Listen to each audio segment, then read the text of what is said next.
ত্রিপুরার সোনামুড়ার আক্রান্ত পরিবারের পাশে এবার জিতেন্দ্র চৌধুরী। বেশ যাবতীয় তিনি কথা বলেন এবং পরিবারের পাশে থাকার আশ্বাস দিয়েছেন। ত্রিপুরার 40 সাব্রুমের বিধায়ক জিতেন্দ্র চৌধুরী জনজাতি নেতা, অর্থাৎ পথ দুর্ঘটনায় আক্রান্ত পরিবারের বাড়িতে তড়িঘড়ি ছুটে যান খবর পাওয়া মাত্রই। রাজ্য রাজনীতির মধ্য দিয়ে অভিনব উদ্যোগের প্রয়াসে সিপিআইএম নেতা অর্থাৎ জনজাতি এলাকার নেতা একেবারে হেভিওয়েট জিতেন্দ্র চৌধুরী, তিনি বর্তমানে রাজ্য কমিটির সম্পাদক।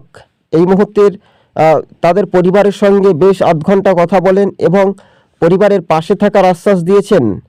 এই মুহূর্তে সোনামুড়া থেকে সবুজবঙ্গ নিউজ আপনাদের সঙ্গে প্রতিবেদনটি তুলে ধরেছে।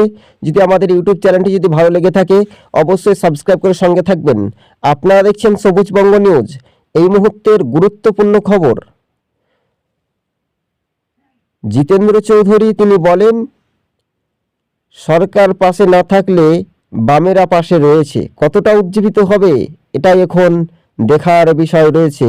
রাজ্য রাজনীতির মধ্য দিয়ে অভিনব উদ্যোগের প্রয়াসে এবার আক্রান্তদের পাশে দাঁড়িয়ে এক উদ্যোগ নিলেন বামফ্রন্ট নেতৃত্ব ত্রিপুরা রাজ্যের।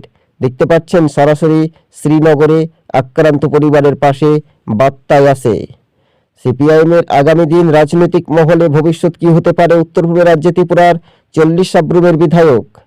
2024-এর সামনে ভোট, তার কি প্রভাব পড়বে? এটাই শুধু কয়েক মাসের ব্যবধানের অপেক্ষার সময় বলছে।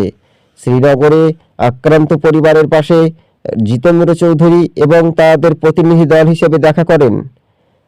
প্রিয় দর্শক বন্ধু, প্রথম থেকে শেষ পর্যন্ত ভিডিও ফুটেজটি দেখবেন। সোনামুড়াতে জিতেন্দ্র চৌধুরী।